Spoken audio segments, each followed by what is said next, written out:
Welcome to Ontario, Canada.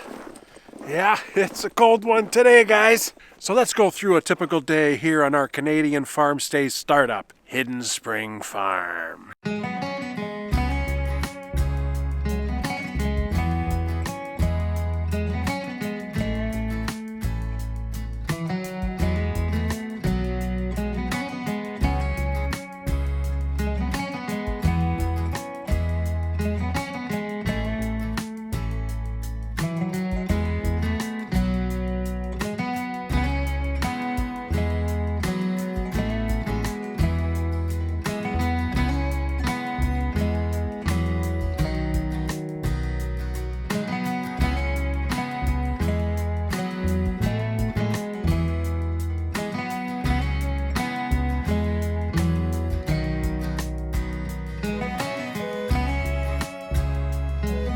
Beautiful day on the farm. Hey guys, Chad here at the Hidden Spring Farm. Why don't you come along, follow me today as we go through our typical day at our farm stay. It's pretty cold here in Ontario, Canada. We're in Horseshoe Valley area and we have a bunch of stuff that we have to do on a regular basis. Even through the winter, we still got to get them done. We have a guest in the farmhouse, although they're not here right now. They're at Horseshoe Resort, the ski resort just down the road, and that's one of the reasons why they're staying here. They're here from the beginning of January until the end of February, so it's basically 2 months. Wonderful family, really pleasure to meet them. They got two amazing kids. They're always hanging out in the barn and playing with the cats and looking at the chickens, and it's very fun. I enjoyed the experience, you know, showing them a bit about how we do the chickens and the ducks and whatnot, and letting the geese out, and you know, they're really enjoying themselves. Always a fun time at the Hidden Spring Farm!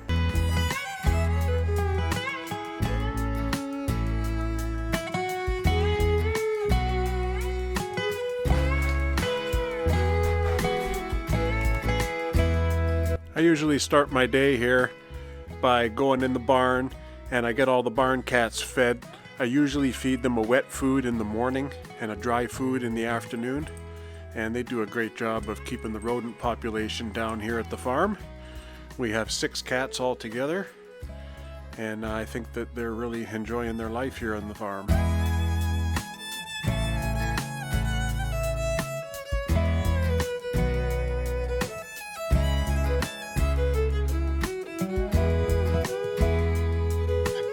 And while I'm here in the barn feeding all the cats and interacting with them, I also take care of all the other duties that are right here in and around the barn.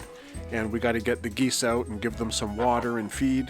And we have rabbits now, guys! We have rabbits! So I gotta feed and water the rabbits. And it's pretty fun to interact with those rabbits too.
We have 4 of these Emden geese here at the farm. Beautiful geese. We got these 4 geese as eggs and we hatched them out last year, and we tried to make them our guard geese out in the orchard to protect our ducks, and it worked very well, but they started to eat the eggs. So what I've done is I've separated them for the winter in this little paddock area, and they have this little hut. And in the springtime I'll be making them a little goose house so they can still free range in our orchard.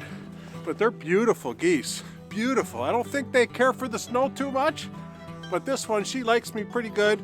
She doesn't bite me, she doesn't squawk, and she's very sweet, and they have beautiful blue eyes. Look at these blue eyes. What I do throughout the winter for these geese is give them fresh water, and they like to dunk in the water and clean out their head, and they wash their feathers, and they blow out their nostrils and things like that. But I also have them a heated water bucket inside this hut.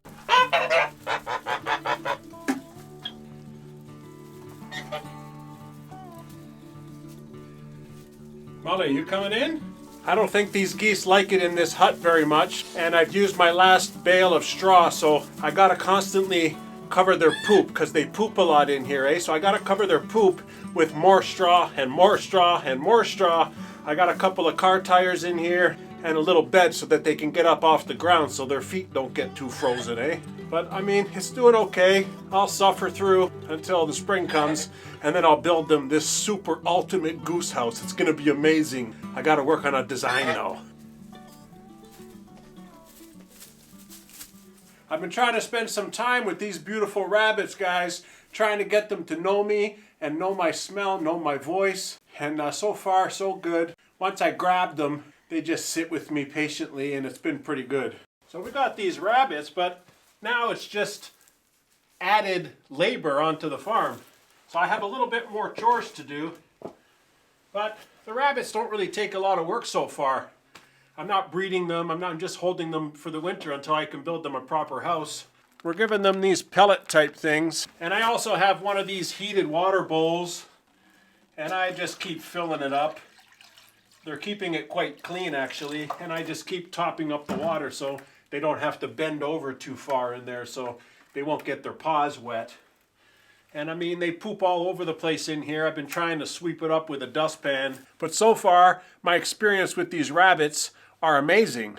For those of you who don't know, my wife and I bought this farm, it's almost 2 years ago now, and we're turning it into an amazing and beautiful farm stay and experience. And that means it's basically an operating farm, a functioning farm, and at the same time, it's a short-term vacation rental. We're leading towards getting some experiences for people who want to see how things are on a farm, and they can rent out the farmhouse while they're at it. We're 90 acres here. It's a vast, vast property. We have tons of woods. It's nice to go hiking and wildlife watching and things like that. So far, we have chickens, we have ducks, we have geese. Now we have these beautiful Californian rabbits. So in this horse stall right here, we have 3 does. And then in the neighboring horse stall over here, we have 1 buck and 1 doe, and maybe they'll breed, maybe they'll mate. So we'll see how that goes. Give them some pellets and water too, and then the rabbits are done for today.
I built the cats this little barn cat barn, and it's got a heated pad inside. It's fully insulated, and it helps keep them warm on those cold nights. A lot of the time, the cats just play outside here in the back of the barn where I keep all my straw bales, and sometimes they're going up into the loft. They like to hang around and play up there. It's almost like a big gymnasium for them. Let's get over to the chicken house so we can check for eggs. For those of you who aren't aware, this past season, spring, summer, fall, I built this octagonal 7-coop chicken house. It's pretty cool. It's pretty cool. We'll be able to do all of our chicken stuff in there. We got 3 different breeds of chickens right now. We'll be able to do some meat chickens in there, and we'll still be able to do some younger chicks in there and keep them separated. And that's what the different 7 coops are going to allow us to do.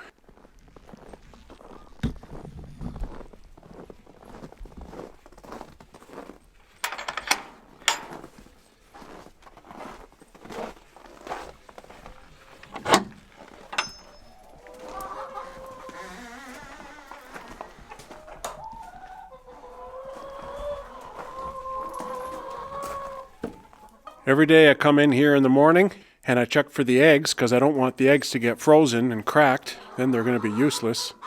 And I feed the chickens, make sure they have enough feed. I don't need to feed them every day. The food usually lasts a couple days at least. And I give them some 5-grain scratch. They like digging around in the ground and whatnot. Then I come in here later on in the day again to check to see if there's any more eggs because I don't want them to be left there all night. I like using these heated poultry drinkers, and the chickens drink from these nipples, and I mean, the water just doesn't freeze. They work very well.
But since we're in the dead of winter, and it's quite cold these days, it's anywhere in between minus 15 Celsius to minus 35 Celsius. And it fluctuates day to day. It depends if we have a polar vortex coming down from the Arctic.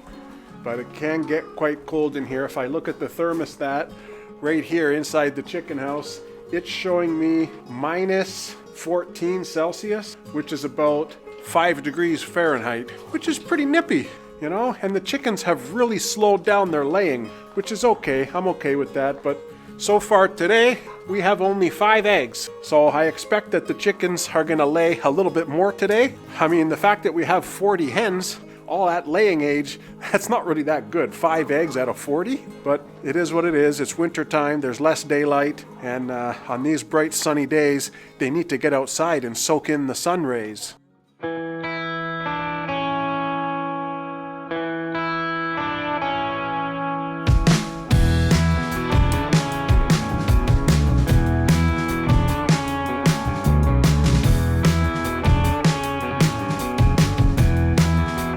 This is our ducky bunkie where we keep all the ducks, and every day I come in here and I give them fresh water, and really we have these heated water pucks that we're using, and they're working very good through this winter.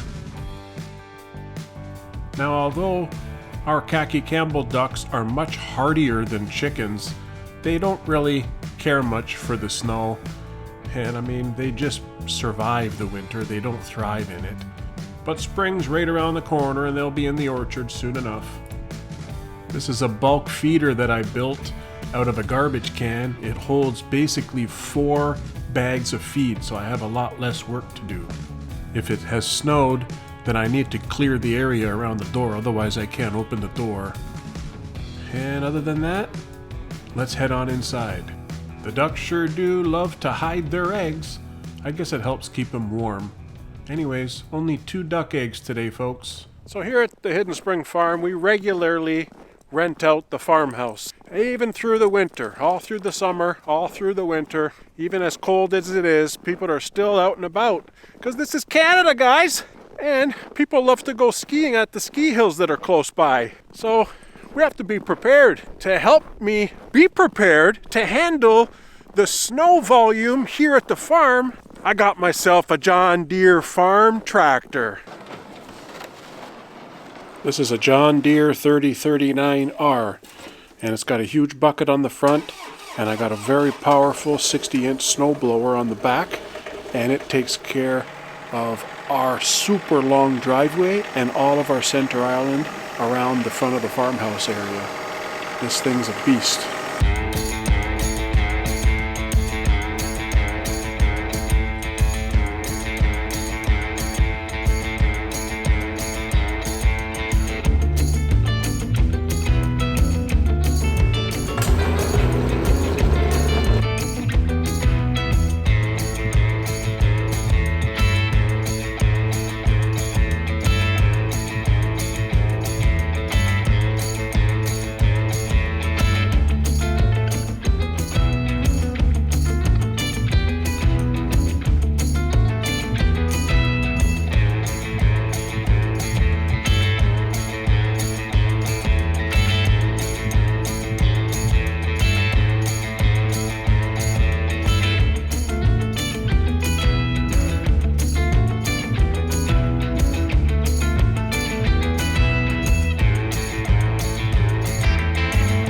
I also like to keep the front walkway up to the farmhouse clear, and it's important that you don't have any slip or trip hazards for your guests. You know, you don't want any lawsuits on your hands. My wife and I are really enjoying operating this as a farm stay. It's very fun and rewarding, and you get to meet a lot of people, and there's really a lot of money to be made here. Stormy here keeps wanting to jump up on my shoulders because her feet are getting cold, and my face is numb so bad. Wow. And I mean, if you have a consistent flow of guests with a couple of days in between for cleaning, you're doing well. And this guest that's in here right now, they're going to be gone at the end of February, which is pretty good booking. That's like 2 months. And then right away, there's a couple of days of downtime that my wife and I are going to clean up the house. And that's the only time really we have to clean is in between guests. It doesn't operate like a hotel, that there's the room service, you know, every day they come in and they change all the linens and clean up and all that. Once people book it, that's the end. The rest is their responsibility.